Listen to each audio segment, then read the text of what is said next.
Amis de la liberté, de la démocratie et de la bonne gouvernance, salut à tous et bienvenue à ce rendez-vous consacré à un entretien avec un invité. Aujourd'hui, nous avons l'honneur et le plaisir de recevoir M. Konomba Traoré. Il est né en 1947 à Samogoiri, à 24 km de la ville de Orodara.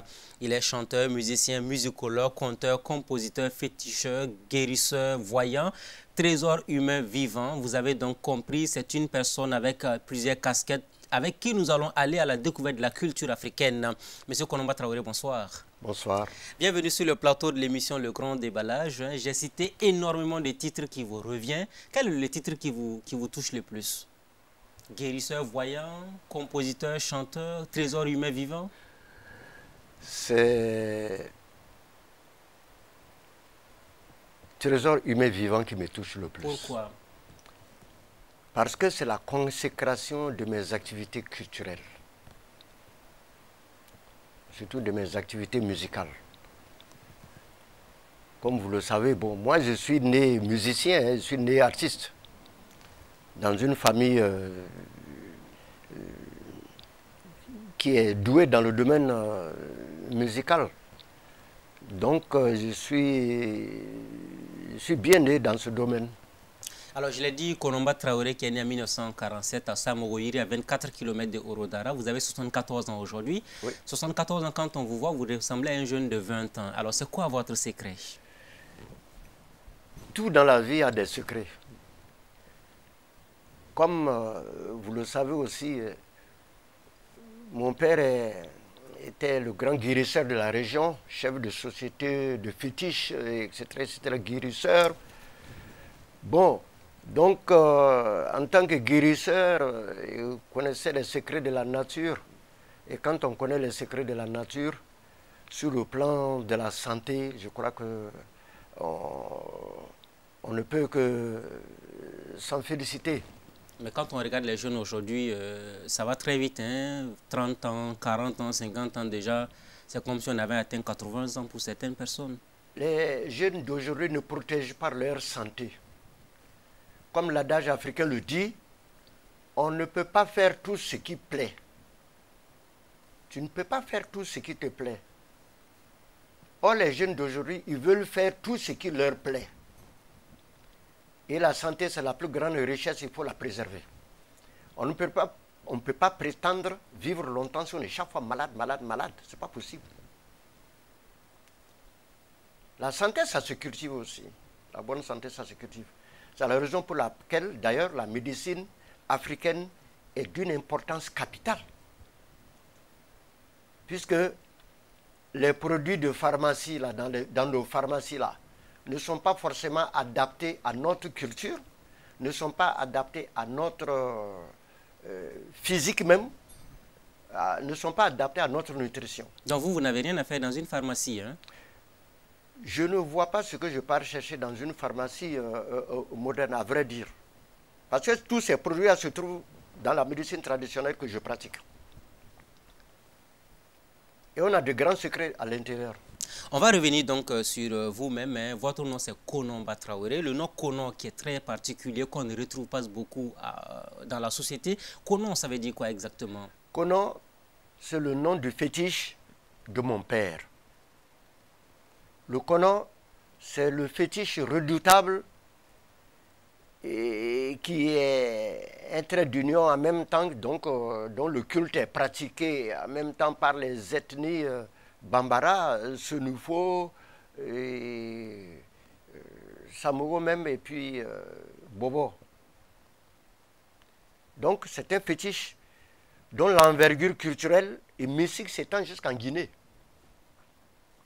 Mali, Guinée, l'ouest du Burkina, etc. C'est un fétiche qui est vraiment très populaire. Un grand nom, ça veut dire que vous étiez prédestiné donc à être un féticheur tout simplement, ou un guérisseur, ou un voyant. Ça a été dit à mon père, hein, le fétiche de mon père, le Konon, un jour au cours d'une veillée, il a dit à mon père que moi j'allais venir et puis que bon, il a prédit mon destin et qu'il se passe comme ça a été dit. Concrètement, qu'est-ce que le fétiche avait prédit et qui se passe comme ce qui avait été prédestinément annoncé vous concernant? Le fétiche avait dit que je serais un grand traditionnaliste, plus que mon père, il lui a dit ça. Et que, voilà ce qu'il a dit, que je serais un grand chasseur. et que mon nom va promener le monde. Voilà l'expression, mon nom va promener le monde. Ça, c'est la popularité. Mais que je serai un avare sur le plan de la gouvernance. Effectivement, ça l'a été. J'ai été préfet, non? J'ai été maire de la ville de Ouagadougou, non? On en reparlera tout à l'heure. Bon, donc tout ça, c'est le NAM, quoi. Mm-hmm. Bon, donc ça a été prédit. Alors, nous sommes au XXIe siècle. Hein. En vous recevant sur le plateau de l'émission Le Grand Déballage, je vais aborder avec vous une facette importante de l'évolution du monde. Vous, vous êtes resté animiste. Vous y croyez. Les religions révélées ne vous ont jamais séduit à aucun moment. Je n'ai été séduit par aucune religion importée. Vous êtes animiste, vous êtes fier de l'être. Je suis fier de l'être. Ismaël, tu sais, les religions importées là, à propos des religions importées, Dieu n'a pas créé les religions. Il faut le savoir. Dieu n'a pas créé de religion. La seule religion que Dieu a créée, c'est la morale, qui contient l'amour du prochain et la conscience pour faire le bien. Voilà la seule religion que Dieu a créée. Les religions ont été inventées, créées par les hommes pour s'emmerder entre eux. Pourquoi Dieu n'a pas créé les religions? Dieu ne saurait créer les religions parce que les religions sont divisionnistes, sont sectaires, comme la politique. Ce sont des inventions des hommes. Dieu étant tout bon, il ne peut pas créer des choses qui vont emmerder les hommes, faire qu'ils vont se tuer entre eux, fanatisme oblige. Vous voyez, au Nigeria, Boko Haram, vous voyez, au nom de la religion islamique, ce qu'on fait là-bas. Vous voyez, donc Dieu ne saurait créer des choses qui vont diviser les gens et qui vont faire que les gens vont se tuer, ne vont pas s'aimer. C'est les hommes qui ont créé les religions pour s'emmerder. L'Afrique est le seul continent qui n'a pas sa religion propre, malheureusement, Ismaël. Monsieur Konomba Traoré, il y a une évidence qui est là. Pour beaucoup de personnes qui suivent les religions révélées, ils vous disent égorger donc un poulet sur un fétiche ou tuer un mouton, c'est satanique tout simplement. Ce n'est pas satanique du tout. Ils ne se placent que sur le plan de leur religion. Avant même l'arrivée des religions révélées, l'islam, le christianisme et puis le protestantisme qui est dérivé du christianisme là. Mais le monde vivait comment? Le monde vivait de façon animiste. Référez-vous à la Grèce antique, à la Rome antique. Ils avaient les dieux, non? Les Apollons, les Zeus, etc., etc. Ils adoraient ce qu'on appelle les divinités. Alors, donc les religions révélées là font croire que, que c'est du satanisme. D'ailleurs, le mot Satan n'existe pas dans les langues africaines. On y reviendra. Dieu n'a pas créé les religions. Ismaël, vous insistez là-dessus. Dieu n'a pas créé de religion. Donc c'est une fabrication humaine uniquement. C'est des créations de l'homme pour s'emmerder, entre eux. Vous insistez là-dessus, mais je voudrais qu'on fasse une escale quand même sur l'animisme aujourd'hui. Parce que vous êtes animiste et vous êtes fier d'être animiste sans doute. Très fier même. Oui. Le mot animisme n'est pas convenable. C'est le traditionnisme qui est convenable. Animisme, c'est péjoratif. La religion traditionnelle, c'est le traditionnisme. C'est comme ça qu'on doit l'appeler. Vous savez, le dictionnaire là, ça ne contient que des mots de la culture des gens qui ont inventé ça. Nous aussi, on pourrait inventer nos propres termes. C'est le mot traditionnisme qui convient. Donc je dis, les religions révélées là, avant qu'elles viennent là, l'Afrique vivait comment? L'Afrique noire vivait comment? Et le monde vivait comment? C'était dans l'animisme. Les Grecs et les Romains, ils ont adoré des fétiches, ils avaient des divinités, ils ont adoré ça. L'Afrique se trouve d'ailleurs être le seul continent qui n'a pas sa religion propre. Parce que le monde arabe a l'islam. Les Européens et les Américains, ils ont le christianisme, ils ont le protestantisme. Et les Chinois aussi ont le bouddhisme. L'Asie, les peuples asiatiques, le bouddhisme. L'Afrique, sa religion, c'est le culte des ancêtres et des fétiches, des divinités alors. Donc, être en phase avec le culte des ancêtres, c'est-à-dire adorer ses ancêtres, c'est satanique où? Parce qu'après tout, les Mohamed, là, ils ont leurs ancêtres, non? Ils n'ont pas d'ancêtres. Jésus n'a pas d'ancêtres. Si le noir adore ses ancêtres, si leur vous un culte, c'est normal. Oui, mais parce que chacun a un ancêtre. Personne ne peut jurer qu'il n'a pas d'ancêtre. Donc, ça a été la forme la plus réussie du colonialisme sur le continent africain. Faire en sorte que les Africains abandonnent tout ce qui est leur généalogie et puis s'accrocher à ce qui vient de l'étranger finalement. Mais le roi Léopold II, quand il a envoyé les missionnaires en Afrique, il les a appelés pour leur dire de venir en Afrique pour faire oublier à l'Afrique sa culture, ses fétiches et consorts. Vous voyez? Donc pour vous, tous les problèmes qui nous arrivent aujourd'hui sont liés naturellement au fait qu'on a abandonné notre tradition, notre culture. Exactement. Malheureusement, le complexe du noir fait que il est dans des problèmes. Dans des problèmes de culture.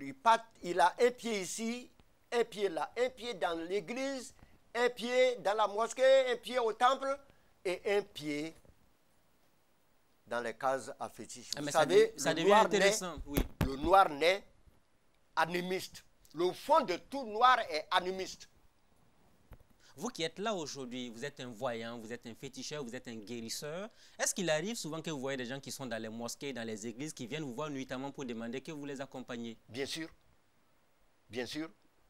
Est-ce qu'à l'église ou à la mosquée, on a les médicaments contre la sorcellerie? Hein?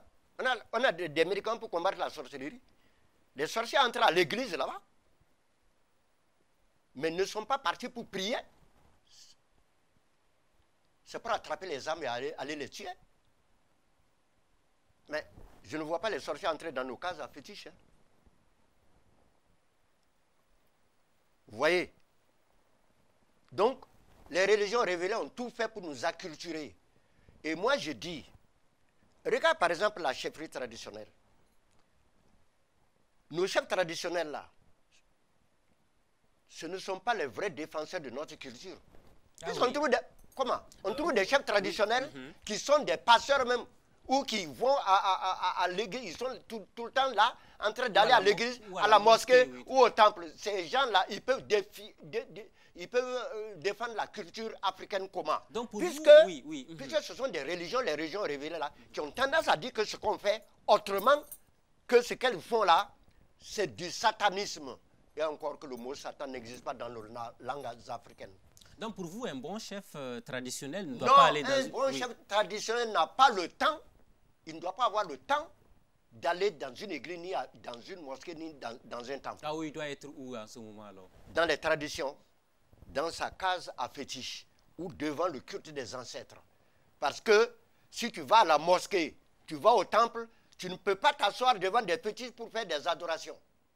Or, le culte des ancêtres, le fonctionnement du culte des ancêtres est indispensable sans les sacrifices. Mais il y en a qui font les deux. Ils vont à la mosquée ou à l'église et ils adorent. Mais pourquoi ne pas rester dans ce qui te convient, dans ce qui est ta propre culture? Pourquoi aller chez les autres? C'est un faux complexe. Pourquoi aller chez les autres? Et pourquoi en sens inverse, vous ne verrez pas un arabe venir dans le cas à fétiche? Pourquoi? Pourquoi? Il y a un complexe de supériorité de ces religions-là vis-à-vis de nous. Un faux complexe. Moi, j'ai toujours dit que les solutions des problèmes des Noirs, ce n'est ni à l'église, ni à la mosquée, ni dans les temples par des prières. Non, c'est dans les cases à fétiche devant nos tenkouguris là, par des sacrifices. Apparemment, quand vous parlez de ça, ça vous fait très mal de voir comment les populations africaines sont totalement perdues. Sont perdues, embrigadées, complexées, acculturées donc, sans conscience africaine donc. Sauf certains pays qui relèvent la tête, le Bénin. Ah, vous aimez le Bénin? J'aime le Bénin. Avec le vaudou. Le Bénin, c'est la capitale de la culture africaine. Voilà des gens là-bas, ils ont le culte du vaudou et ils ont consacré à ça même une fête nationale. Une fête nationale. Le 10 janvier, c'est la fête du vaudou au Bénin. Au Burkina Faso, moi, j'ai déjà été là-bas. Oui. Ah, mais au Burkina, on a commencé à tenir compte des religions traditionnelles maintenant. Mais trop en retard. Nous sommes trop en retard. Mais on a commencé quand même à tenir compte de ça dans les institutions. Mais depuis longtemps, on aurait dû le faire. Vous savez, le mal de l'Afrique même, c'est d'avoir des dirigeants qui sont dans ces religions révélées-là. C'est ce qui a prévalu jusqu'à présent. Et c'est ce qui nous met en retard par rapport à l'épanouissement de la culture africaine. Quand vous avez des présidents qui sont des Joseph et puis des Mohamed et puis des choses, vous voulez comment? Vous voulez qu'ils développent la culture africaine comment? Le jour qu'il y aura des présidents africains comme moi dans le culte des ancêtres, vous verrez que la chose africaine, culturelle va changer. Ça va changer. Certains États aujourd'hui qui se disent laïcs ne sont que laïcs que de par la constitution de non. Oui. Ce sont des États qui fonctionnent comme des États arabes sur tous les points. Et regardez autour de nous. Regardez autour de nous. Moi, je le dis. Quand l'ancien président du Nigeria, Jonathan, a été au Mali pour le problème de Ibeka là. Le coup d'État, oui. Mais voyez, mais il a consulté les cheikhs de la religion musulmane. Mais il n'a pas consulté des traditionalistes. Ah, ça, quand vous avez regardé ça, vous êtes dit il a raté sa mission. Je dis il est hors sujet. Il est hors sujet. Mais on a vu aussi. Et quand on dit Jonathan, on connaît. On connaît de quel bord il est. Ce n'est pas étonnant. Moi, ça ne m'étonne pas. Mais un autre aspect important, on se rend compte qu'un enfant peut naître aujourd'hui, grandir jusqu'à mourir sans connaître sa généalogie, alors qu'il connaît la généalogie des autres peuples. Est-ce que ça aussi, ça ne contribue pas à détruire ce qu'il y a comme substance et substrat pour le continent africain? Ça, c'est l'acculturation. Puisque, vous savez, pour acculturer un peuple, il suffit de lui faire adopter ta culture. Et la langue, parmi les méthodes d'acculturation, la langue figure en bonne place. Puis si tu parles la langue de quelqu'un inconsciemment, tu vis sa culture. Donc nous parlons français. À quelques endroits, nous réfléchissons en français. Notre comportement va dans ce sens-là. Rien que par la magie des mots. Donc, la langue étant l'un des éléments les plus importants de la culture, c'est vrai que sur le plan de la colonisation, on peut dire que tout n'a pas été mauvais par le fait que par le français, les langues qui nous sont arrivées là, nous pouvons communiquer entre eux. Ce n'est que un petit aspect positif là. Mais de l'autre côté, mais c'est acculturateur. C'est acculturateur. Bon, donc, l'éducation,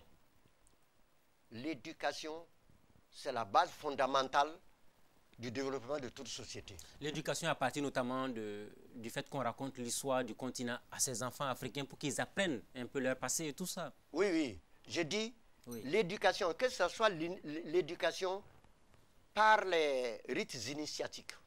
Depuis l'enfance. Dans les écoles coraniques, dans les écoles religieuses, etc., etc., etc. L'éducation reste la base fondamentale du développement de toute société. Et d'ailleurs, une société qui vient à négliger son système éducatif est vouée à ne pas se développer. Vous voyez? Donc, il faut mettre l'accent sur l'éducation. Et le contenu de l'éducation, si nous, dans le contenu de nos systèmes éducatifs là, si nous apprenons à nos enfants ce qu'est l'Afrique d'abord, ce qu'est la couleur noire, la fierté de la couleur noire, nous inculquons à nos enfants la fierté de la couleur noire.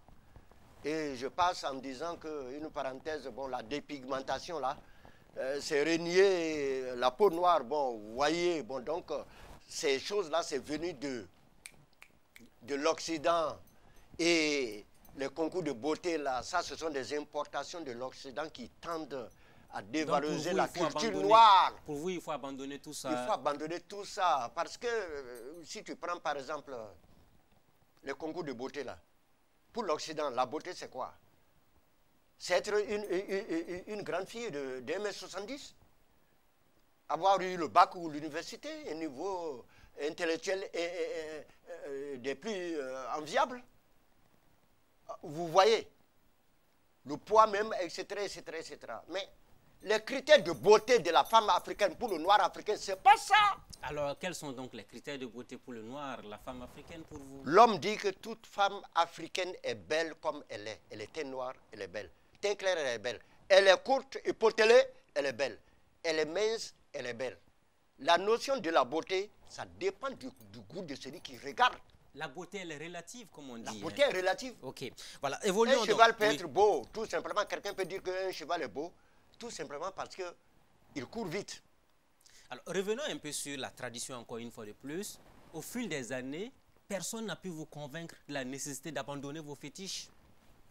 Il y en a qui ont tenté de le faire avec vous? Mais sans succès. Je suis parmi les musiciens burkinabés qui est le plus parcouru le monde. J'ai été un peu partout dans le monde. Hein. J'ai fait des conférences dans le monde. Même à Barcelone, chez les Messi là-bas, j'ai été faire des conférences à l'université sur la culture noire. Et chaque fois quand vous arrivez, vos fétiches, hein, tout ce qui a Et moi, je m'habille comme ça dehors. Et quand vous sortez, comme ça. Oui. Et quand vous sortez, on regarde votre habillement, on regarde ce que vous tenez, même le chapeau et autres. Vous êtes fier de savoir que vous avez porté des choses. Tout a un sens. Oui. Tout est africain. Tout est mystique. Parce que, vous voyez, ce par quoi le blanc veut nous épater là, ces avions, ces ordinateurs, ces télés là, tout ça, tout ce qui respire la science et la technologie au haut point. Mais ce n'est pas que ça la civilisation. Il n'y a pas de civilisation maître. Il n'y a pas un instrument de mesure de la civilité. Vous voyez? Donc, nous, on n'a que faire des bébés, à éprouver des fusées pour aller en show. Pour le moment, les priorités de l'Afrique, ce n'est pas ça. C'est manger à notre faim d'abord, nous soigner, avoir assez d'infrastructures hein, pour éduquer nos enfants, vivre en paix ensemble, la sécurité, etc. Ce sont nos exigences comme ça. Mais il faut revenir à notre culture. Hein. Ça, c'est un élément toujours fondamental pour dans vous. Le cadre de notre culture. Alors, dans les religions révélées, on parle tout le temps de miracles, miracles, miracles. Est-ce que vous qui êtes traditionnaliste, hein, est-ce que vous pensez qu'il y a eu des miracles aussi qui ont été faits par les traditionnalistes qui peuvent plaider à ce que tout le monde revienne à la religion traditionnelle sur le continent africain? Moi, j'ai regardé d'un œil comme ça, là, les prétendues guérisons que des gens font. Ah, vous voyez des mondes, il y en a qui tombent, qui se relèvent et autres. Là, vous ne croyez pas en cela? Pas les religions révélées, là. Mais souvent, moi, j'en ris. Dans la religion traditionnelle, on peut faire autant, sinon même plus. À Dakoro, où il y avait un certain grand chasseur, Tchefin de Dakoro. Son nom est dans l'histoire des Dozo, hein, de l'Ouest africain ici.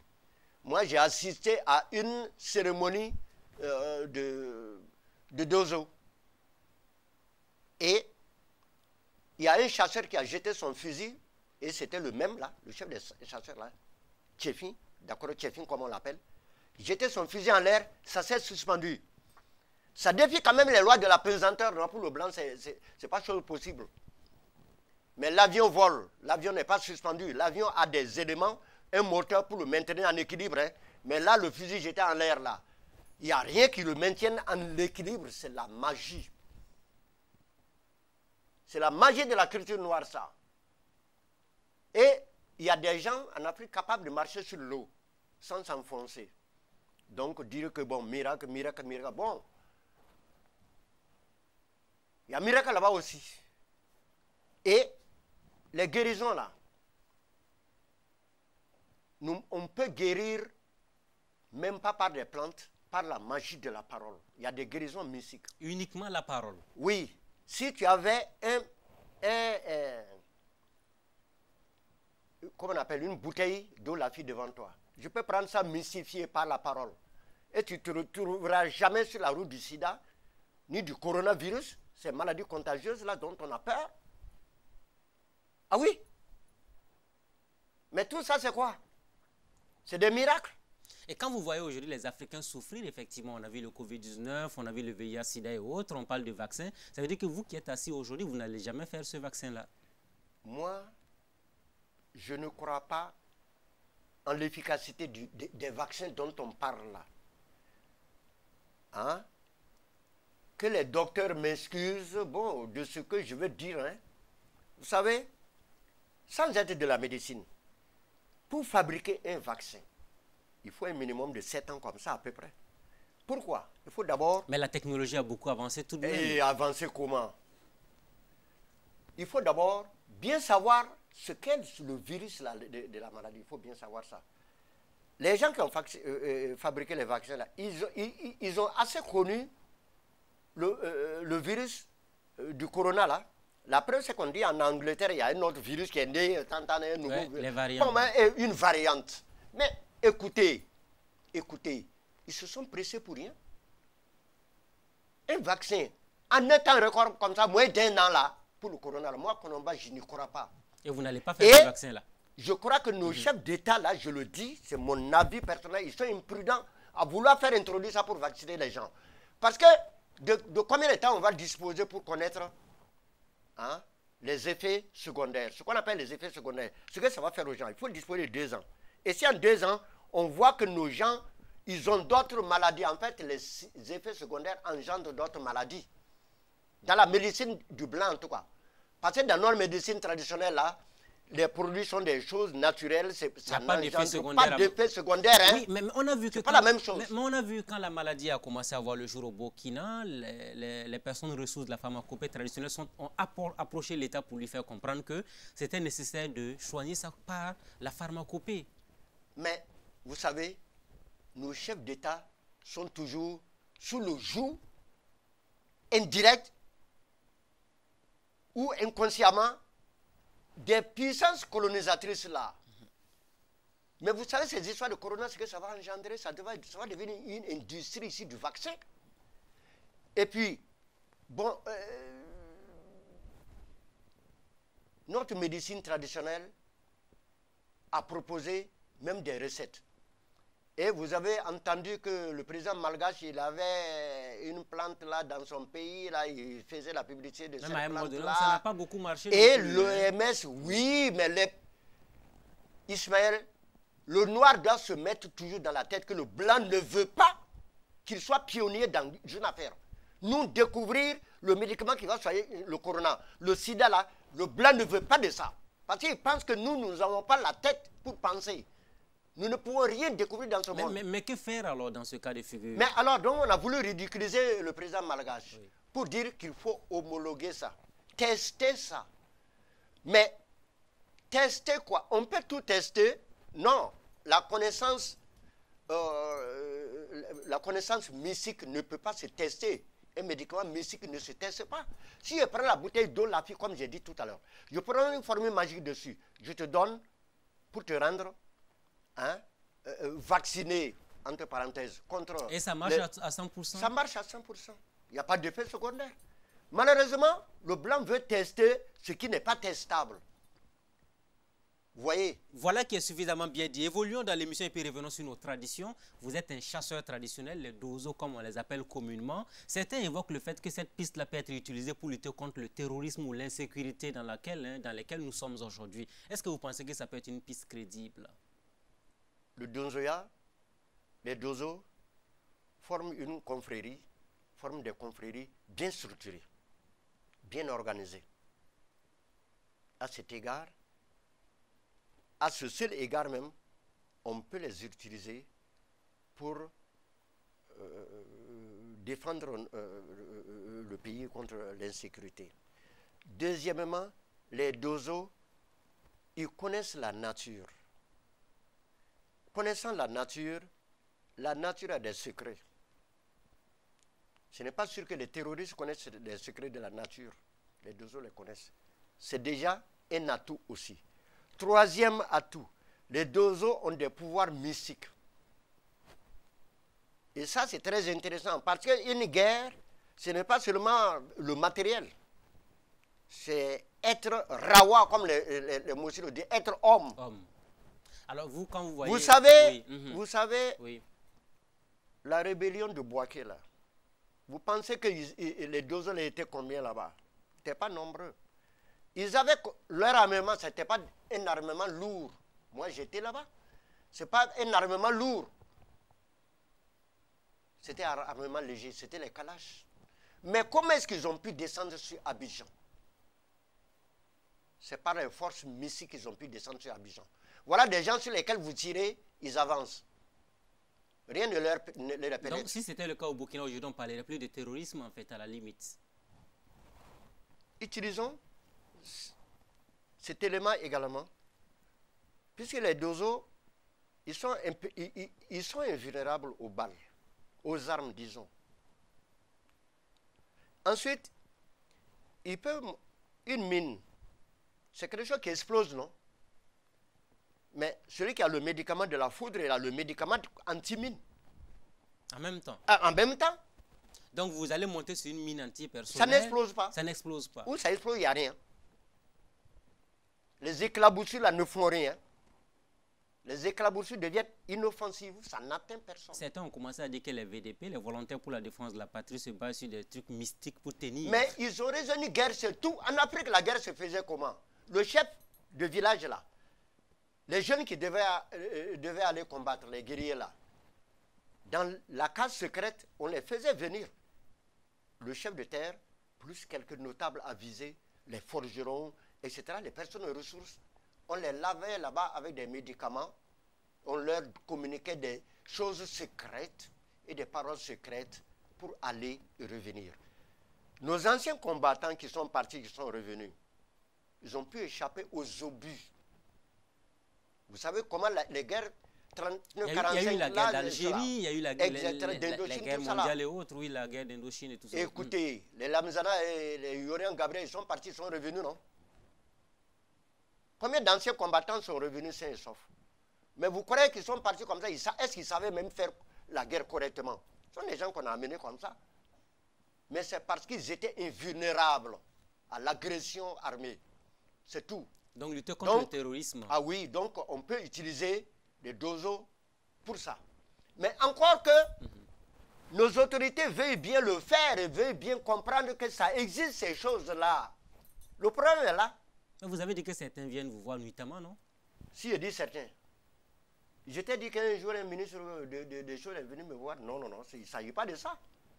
Ce sont des gens des religions révélées comme ça, des musulmans, des chrétiens et puis des... voilà. Voilà. Mais ce n'est pas les hautes autorités. Mais c'est Moi, je l'occasion pour crois vous que comme on a maintenant un haut conseil des dozos, les autorités n'ont qu'à travailler avec le haut conseil des dozos qui a été mis en place tout dernièrement à Bobo. Et puis, on verra ce qu'on peut faire. Alors, les chasseurs traditionnels, les dozos, vous en faites partie. Quel est l'animal le plus énigmatique que vous avez eu à battre quand vous avez fait ces chasses-là? Le margouillat. Le margouillat.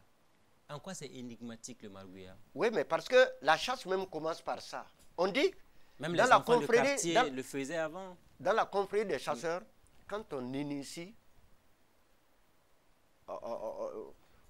tu veux te faire initier, la condition première est que tu aies tué au moins un petit animal. Tourterelle avec le lancer-pierre, margouillat ou un piège qui a attrapé, cela, etc., etc. Je me pensais que vous alliez parler du buffle ou encore... Non, ça c'est le gros gibier. Le gros gibier n'est pas forcément énigmatique. Il y a de petits gibiers qui est énigmatique. Vous voyez le margouillat, non? Sa tête là, c'est comment? C'est pas rouge. Les bonnets des navas, c'est comment? C'est pas rouge. Donc, de par là même, là, le margouillat est chef. Et vous voyez, le margouillat, c'est lui qui monte sur le mur et puis descend sur le mur. Il s'amuse sur le mur. Et ça, cet élément même est employé dans les sciences mystiques. Vous voyez? Donc c'est le margouillat. Ici, oui. On parle à présent donc d'un fait, la jeunesse africaine qui est en manque de repères. On entend beaucoup de jeunes qui commencent à se dire, est-ce qu'il n'est pas opportun qu'on reparte vers la religion traditionnelle? Est-ce que vous les encouragez, vous les soutenez dans ce combat? Le retour aux sources est possible. Il faut seulement un sursaut de fierté et d'intelligence pour savoir qu'en fait, on n'est pas parti trop loin dans la culture des autres. Mais est-ce qu'il n'y a pas de l'espoir quand on regarde que, par exemple, quelqu'un veut se marier avec une fille, il faut impérativement partir au village. Parce que tant que vous ne partez pas dans son village, le mariage n'aura jamais lieu. Parce que c'est après ça qu'on donne la main de la fille ou encore on facilite les choses pour le mariage à l'église ou à la mosquée. Exact. Exact. Et c'est la raison pour laquelle nos coutumes, là, sur ce plan-là, les formalités du mariage, là, la dot, là, et toutes les choses qui découlent de la dot, etc. etc. Il y en a qui ont pensé qu'il faut supprimer la dot. Il ne faut pas supprimer la dot, justement. Oui. C'est un pan important de notre culture que nous aurons supprimé. Je vais vous dire une chose. Vous savez, nos constitutionnalistes, là, ceux qui rédigent nos constitutions, c'est ça. Nos députés, ceux qui votent les lois, etc., etc., nos juristes, etc., etc. Moi, je dis, ce sont des gens acculturés. Ah oui. Je le dis, ce n'est pas une insulte, ils sont acculturés. Parce que quand on produit des règles de droit auxquelles toute une société doit se soumettre, il faut réfléchir à plus d'une fois. C'est-à-dire que ces règles-là soient conformes aux réalités de la vie des peuples. On a parlé de l'achat de Kourkanfouga au Mali, qui était la première constitution africaine. Est-ce oui. que le Burkina aurait dû avoir aussi sa constitution de cette nature-là? Tous les pays africains d'ailleurs. Bon donc, il ne suffit pas de s'asseoir dans un bureau, ne pas consulter les populations, et puis dire non, ça va comme ça, ça va comme ça, ça va comme ça. En copiant le modèle occidental. Nos constitutions actuelles, ce sont des copies du modèle occidental. Raison pour laquelle il y a des choses qui ne sont pas clairement prévues dedans. Moi, j'ai entendu même que dans notre prochaine constitution, là, on a mis dedans que le mariage, là, que c'est, voilà, que ça lien entre deux personnes, voilà. Mais sans marquer de sexe différent.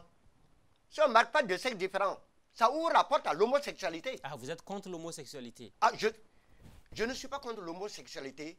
Les ancêtres, la culture africaine même est contre l'homosexualité. Nos ancêtres sont contre ça. Et c'est contre même les lois divines. C'est contre les lois divines. Ce n'est pas pour rien que Dieu a créé l'homme à part, la femme à part. Dieu aurait ne créé que des hommes. En Occident. Est-ce que deux hommes peuvent donner un enfant? Deux femmes peuvent donner un enfant? Écoutez, c'est une déviation de l'Occident. Parce que ça n'existe pas en Afrique. C'est une déviation de l'Occident. Et on veut nous obliger à adopter ça jusqu'à après le mariage entre gays. Entre des gens. S'il y a manifestation contre l'homosexualité, vous serez devant. Mais mon vieux, le jour qu'il y aura manifestation, je suis ici. Bon, écoutez, je crois que je serai la première victime à être tuée par une balle ou quelque chose comme ça si les forces de l'ordre viennent. Hein. Écoutez, bon, encore que si ça pénètre, oui. Bon, ça, disons. Vous n'avez même pas peur parce que ça. De toute façon. Oui. Celui qui va tirer dessus là, peut-être il se tire dessus lui-même. Si le fusil éclate dans ses mains, aucune barre ne sort, tu vas tirer comment? Voilà qui est clair. Alors, il y a au même moment... Alors donc, oui. Moi je veux dire que dans nos constitutions là, il faut qu'on pense africain. On pense africain. On aurait dû prévoir clairement que c'est le mariage, ça a lieu entre deux personnes de sexe différent. Voilà qui est clair. Alors, en Occident, on accepte... Pour qu'il n'y ait pas d'interprétation, parce que les gens sont prêts à interpréter les choses et les lois dans le mauvais sens. En leur faveur, tout simplement. En leur faveur. Alors, on voit en Occident, on aime l'homosexualité, mais on refuse la polygamie. Comment vous expliquez, vous comprenez cela? La polygamie, c'est le régime matrimonial qu'il faut même à l'Afrique. Ah, vous êtes d'accord. L'Afrique n'est pas surpeuplée. Mais les femmes qui nous regardent, beaucoup ne seront pas d'accord avec vous. Parce mais ça, ce sont des femmes de conférences et puis des salons. Vous savez, allez-y en campagne.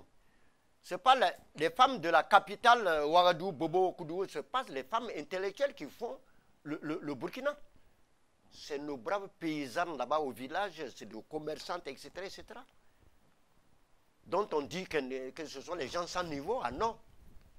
Le niveau que les femmes intellectuelles ont, c'est le niveau de quelle femme intellectuelle? C'est le niveau intellectuel. Intellectuel, là, c'est quoi? C'est par rapport à l'Occident. Nos pères n'ont pas été à l'école. Mais tu comprends que toi, journaliste, si tu pars causer, faire un débat avec certaines de nos personnes ressources, au village là-bas, tu vas être ébahi par leur intelligence et leur raisonnement.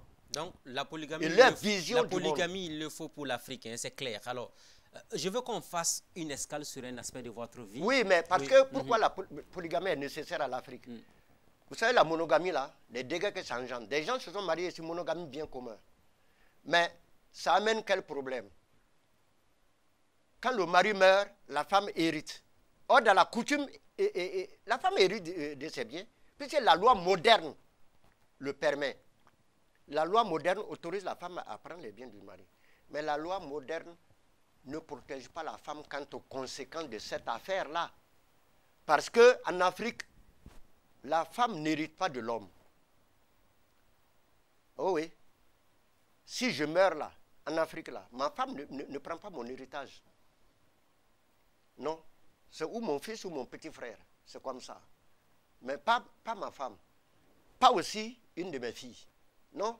La fille hérite de sa maman. Et ça, c'est ça la coutume. Et ça crée d'autres conséquences éventuellement. Eh bien oui, ça crée des conséquences. Écoutez, moi je suis le seul enfant de ma famille. J'ai 10 frères. Je m'occupe de cette grande famille avec les enfants, tout. C'est moi seul qui suis capable financièrement de tout ça. Je meurs. J'ai des usines, j'ai des choses, des grands biens. Ma femme, au nom de la monogamie bien commun, prend tout ça. Et mes frères qui bénéficiaient de ça, des gens ne peuvent plus aller à l'école, des gens ne peuvent plus faire ceci, cela, etc., etc. Même mon père et ma mère là-bas mangeraient difficilement parce qu'ils n'ont pas de choses. Et elle, avec ses parents, elles vont jouir de ces biens-là. Ah mais c'est ça, se moquer même, souvent même de l'autre côté. Bon, écoutez, vous croyez que les beaux-parents là, de cette femme-là vont la regarder comme ça? Nous sommes en Afrique, on va la liquider, on va la tuer. C'est ce qui arrive aux femmes. La vérité, moi j'aime dire la vérité, pas. Voilà qui est clair. Voilà qui est clair. Un autre aspect, je pense, l'émission, le temps joue contre nous. Il ne faut pas que les femmes croient que ça les avantage, monogamie bien commun. Au contraire, ça leur crée des problèmes. Voilà qui est clair. Et puis même, le jour que le mari ne veut pas de toi. Mais, qu'est-ce qu'il fait? Il fait un deuxième bureau. Qui sera plus choyé que toi. Et après, en Côte d'Ivoire, là, c'est écrit que c'est la monogamie là-bas. La monogamie. Mais les Ivoiriens aujourd'hui, si on interroge la population ivoirienne, elle est pour la polygamie. Parce que sur le terrain, c'est la polygamie qui se pratique. Et c'est pourquoi je dis, dans nos constitutions là, il ne faut pas aller s'asseoir là-bas, voter des choses, des députés là, sans vous en référer à votre base. Allez-y causer, recueillez les résultats des débats avant de venir à l'Assemblée. Voilà qui est clair, le message est entendu. Je voudrais qu'on évolue dans l'émission parce que le temps joue contre nous. Monsieur Konomba Traoré, vous êtes diplômé de l'École nationale d'administration. Vous avez été préfet pendant une quinzaine d'années. Vous avez connu les villes de Fada, de Gawa, de Kaya, de Kokologo. C'est un grand tour que vous avez effectué. Vous avez été maire intérimaire et secrétaire général de la ville de Ouagadougou. Alors racontez-nous, c'est sous Thomas Sankara que vous êtes devenu maire de la ville de Ouagadougou. Comment ça s'est passé? C'était de 83 à 1984. Oui. Quand j'ai fini le cycle A de l'École nationale d'administration, j'ai été affecté comme préfet, maire. C'était à l'époque, on disait sous-préfet maire. Parce qu'il y avait le préfet qui correspond aujourd'hui à gouverneur. Bon, et puis voilà. Donc, j'étais sous-préfet maire. J'étais en même temps sous-préfet de Kaya. Donc, le département, administrant le département de Kaya, et en même temps, maire de Kaya. Donc, sous-préfet maire, il y avait l'appellation comme ça. Et en ce moment, justement, les maires étaient désignés, étaient nommés par le pouvoir en place. Et quand je regarde comment les mairies là fonctionnent aujourd'hui, les erreurs, les gaffes, les détournements, hein? Je me dis qu'on n'a pas bougé de la cage de départ. Hein. Au contraire, on a régressé. Parce que quand vous voulez, nous les vieux administrateurs, nous voulons parler de ça. nous nous appuyons sur le fait que le pouvoir en place, il connaît très bien la qualité du préfet qui va en tel endroit. Vous voyez? Mais aujourd'hui, les maires, on ne connaît pas trop leur qualité. Puisqu'ils sont élus par les populations. Et Dieu seul sait comment ils sont élus. Mais c'est ce qu'on appelle la démocratie. Et Dieu, ben, moi je dis, il vaut une dictature éclairée, une bonne dictature vaut mieux qu'une démocratie bancale. Mais revenons sur votre amitié avec Sankara. Bon, finalement. donc, oui. Je suis à Kaya, préfet. J'ai pris service là-bas en septembre 81. Jusqu'en décembre, donc, 83, j'étais sous-préfet de Kaya. Et un jour, nous étions en réunion, en réunion générale comme ça, ce qu'on appelle la réunion économique, avec les présidents d'ORD, directeurs d'ORD, les sous-préfets, tout le bon là. Et puis, on a écouté le conseil des ministres. Et c'est tombé comme ça, Traoré Konomba, secrétaire général de la mairie, les nominations quoi, secrétaire général de la mairie de Ouagadougou, assurant l'intérim du préfet de la ville de Ouagadougou. En ce moment, Ouagadougou et Boba avaient un statut particulier. Ce n'était pas des communes ordinaires. Ça s'appelait, on était préfet de la ville. On n'était pas maire de la ville, on était préfet de la ville. Et comme on avait marché contre le maire, et il était parti, c'est moi qui l'ai remplacé. En décembre 83. Voilà. Et vous avez fait une année. Oui, oui. Bon, donc c'est comme ça que ça s'est passé. Oui. J'étais à la fois maire intérimaire et secrétaire général de la mairie. Les deux postes en même temps. Voilà. Vous avez connu Thomas Sankara. Son assassinat en 1987 vous a beaucoup marqué? Ça m'a beaucoup marqué puisque, pour plusieurs raisons. La première raison là, c'est que nous avons fait le lycée Ouézin Koulibaly ensemble. Et nous avons joué au billes, au football ensemble. C'est vrai qu'il était 2 ans derrière moi. Mais comme moi j'aimais bien le football et puis j'étais un des champions de billes du lycée Ouézin Koulibaly. Bon donc, un jour on jouait au billes ensemble même, avec Sankara. La partie qui s'appelle pour de bon. C'est-à-dire si tu gagnes la partie de la bille là, la partie du jeu là, tu prends la bille du vaincu. Moi j'ai gagné. Quand je lui ai demandé sa bille, conformément à la réglementation du jeu de billes là, bon il dit ah, Konomba c'est la seule bille qui me reste, c'est moi je ne vais pas te donner ça. Et en ce moment la cloche a sonné, puisque c'était l'internat. La cloche a sonné pour le réfectoire. En allant au réfectoire, il me demande, Konomba, ta religion là même c'est quoi? Tu es de quelle religion même? Moi, je n'ai pas pu répondre. Et cette question m'est restée dans la tête jusqu'à ce que nous quittions le lycée Ouézin Koulibaly. Et après, je suis venu trouver qu'il était dans l'armée maintenant. Il était le chef des commandos de Pau. Et un jour, on s'est vu. On a causé rapidement, ensemble, comme ça, debout. On a évoqué les souvenirs du lycée. Et puis, il dit, mais Konomba, je t'avais posé une question là. Ta religion là, ton nom Konomba là, ta religion c'est quoi? Tu ne m'as pas répondu. J'ai dit, ah. J'étais embarrassé, dit, je vais te répondre. Malheureusement, jusqu'à son décès, je n'ai pas pu lui répondre. Alors, mon livre que je suis en train d'écrire là, l'Afrique noire, tradition, mythes et croyances là, qui sera en 3 tomes, parce que ça fait 600 pages et quelques. L'Afrique noire, tradition, mythes et croyances là, je lui ai dédicacé ce livre. Et au début, c'est ma religion. C'est la réponse à sa question. Voilà qui est clair. Une dernière question. Une toute dernière question parce que l'émission est terminée. Et c'est lui qui m'a détaché au ministère de la Culture aussi. Pour être le directeur du Centre national d'artisanat d'art. Exactement. Certainement que d'autres occasions nous permettront d'en parler. Alors, Okay. je voudrais vous poser une dernière question. Oui. On parle beaucoup de réconciliation. Beaucoup de crimes de sang ont été commis dans ce pays. En 2 minutes, pour vous, quelle est la solution de la réconciliation ou de la paix définitive au Burkina Faso? Mais le mot réconciliation là, Bon, je n'apprécie pas, le mot n'est pas juste à mon avis. Je n'ai pas un autre mot pour le remplacer, mais le mot n'est pas juste. Réconciliation. Mais la réconciliation exige d'abord des préalables. Le pardon. Il faut d'abord que les gens reconnaissent ce qu'ils ont fait et qu'ils disent ça publiquement. Voilà. La réconciliation, ça ne doit pas être une affaire dans l'obscurité. Non. Ça doit être une affaire publique. Que les gens reconnaissent ce qu'ils ont fait.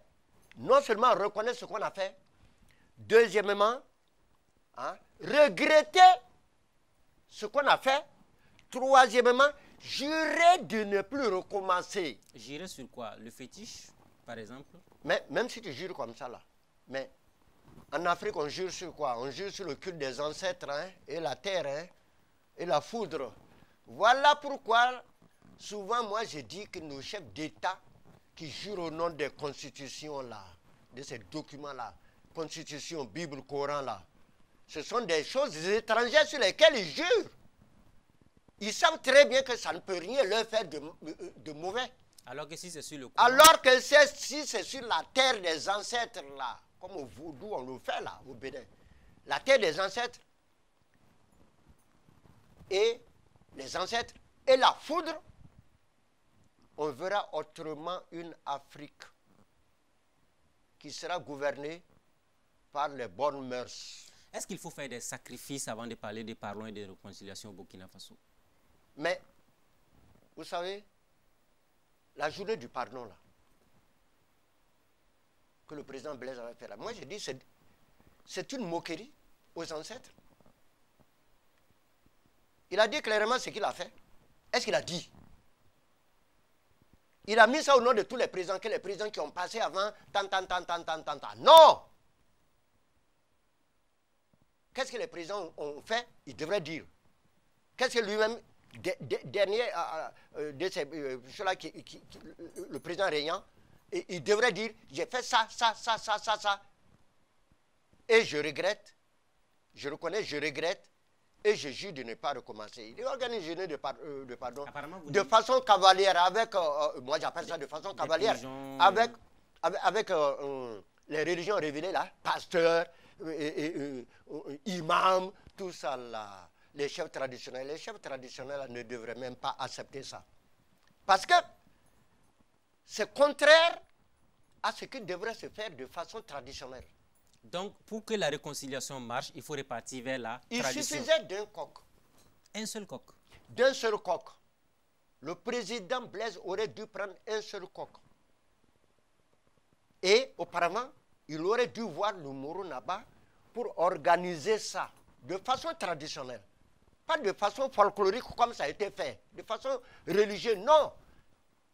Les pasteurs, les curés, les musulmans là, eux, c'était l'après. Et ils allaient prier dans leur église pour ça. Mais l'endroit qu'il a choisi pour faire l'affaire là, ça c'était la façon traditionnelle qu'il fallait y appliquer. Le chef de terre, un chef de terre. Le Moro là-bas pouvait désigner un chef de terre dans le pays. Voilà. Je veux dire, si je dis le Moro là-bas, il n'est pas forcément le chef de toutes les choses. Hein. Bon, comme il est à Ouaga, bon, voilà. On désigne donc un chef de terre pour officier au nom de tous les chefs de terre du pays. Donc, tous les chefs de terre du pays devraient être là. C'est ça, parce que c'est eux qui gèrent les coutumes. Ce n'est pas les chefs traditionnels avec leur bonnet là, non. Ils administrent les gens. Et à partir de là, on allait tuer le coq, faire des sacrifices et puis c'est fini. Oui, et le chef de terre prend chose et puis il remet au président, il dit de parler. Les ancêtres, il dit, les ancêtres l'écoutent. Puisque dans tous les cas, si toutes les ethnies sont représentées ici, les ancêtres de toutes les ethnies sont là. Bon, donc, est-ce que Blaise on dit, est-ce qu'il allait mais oui, mais voilà. C'est l'inconvénient de ne pas avoir un président traditionnaliste. Voilà qui est clair. On espère qu'on aura un jour un président traditionnel. Vous êtes musicien. Ah musicien. oui, les présidents musulmans, là, ils vont dire que c'est du satanisme. Et encore que le mot Satan, je te dis, le mot Satan, c'est arabe, hein, ça n'existe pas dans la langue africaine. Voilà dans qui est les clair. langues africaines, ça n'existe pas. Monsieur Konomba Traoré, je voulais vous dire vraiment merci. Okay. Parce qu'on est pratiquement à la fin de l'émission. Vous êtes musicien, vous êtes artiste. Je voudrais quand même, à l'endroit des téléspectateurs de Burkina Info qui nous regardent, on va essayer juste en 2 minutes de fredonner quelque chose pour les téléspectateurs. Allez-y.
Je m'attendais au moins à ce que vous chantez quelque chose, mais c'est déjà pas mal. Merci beaucoup.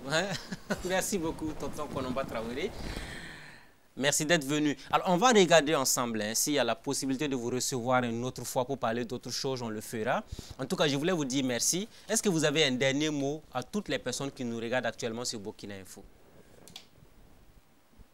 Quel est le message que vous avez à l'endroit de ce pays? Le message que j'ai à transmettre, c'est adressé particulièrement à la jeunesse africaine. Jeunesse africaine, l'avenir de l'Afrique est dans tes mains. Il faut que tu en sois consciente et de la manière la plus forte possible. Ne sois pas complexé devant la culture d'autrui. Le retour aux sources, à nos traditions est possible, pourvu que tu en aies la volonté. Aujourd'hui, l'acculturation, ça vient du fait que l'Occident a beaucoup plus de moyens d'expression de sa culture plus que nous. Mais votre conscience doit rester égale à elle-même. Il ne faut pas la dénaturer. La conscience africaine veut que la pensée de l'homme africain soit africaine. Veut qu'elle ne soit pas complexée, qu'elle ne se dénature pas, qu'elle ne soit pas copiste, qu'elle soit ingénieuse comme Thomas Sankara l'a dit. Avoir des idées, car ce sont les idées qui font évoluer. Et la richesse de l'Afrique, ce n'est pas une richesse matérielle, c'est une richesse culturelle. Et les guerres de demain, c'est moi qui le prévois, jeunesse africaine, les guerres de demain ne seront pas des guerres de bombes, des guerres militaires ou des guerres économiques. Ce sera des guerres culturelles. Malheur donc aux peuples qui vont abattardir leur culture, car ils n'auront plus que les yeux pour pleurer. Or, toi, Afrique, tu es riche de ta culture. La preuve est que l'Occident est rebut de sa propre culture et cherche à pénétrer la culture africaine pour s'en servir. Cela veut dire que ça vaut son pesant d'or, cette culture africaine. Merci beaucoup, M. Konomba Traoré. Merci à vous. Amis de la liberté, de la démocratie et de la bonne gouvernance, ainsi prend fin l'émission de ce jour qui était un voyage au cœur de la culture africaine avec M. Konomba Traoré. Très bonne suite de programme à tous et à toutes. Rendez-vous la semaine prochaine avec un nouvel invité. Bonsoir chez vous.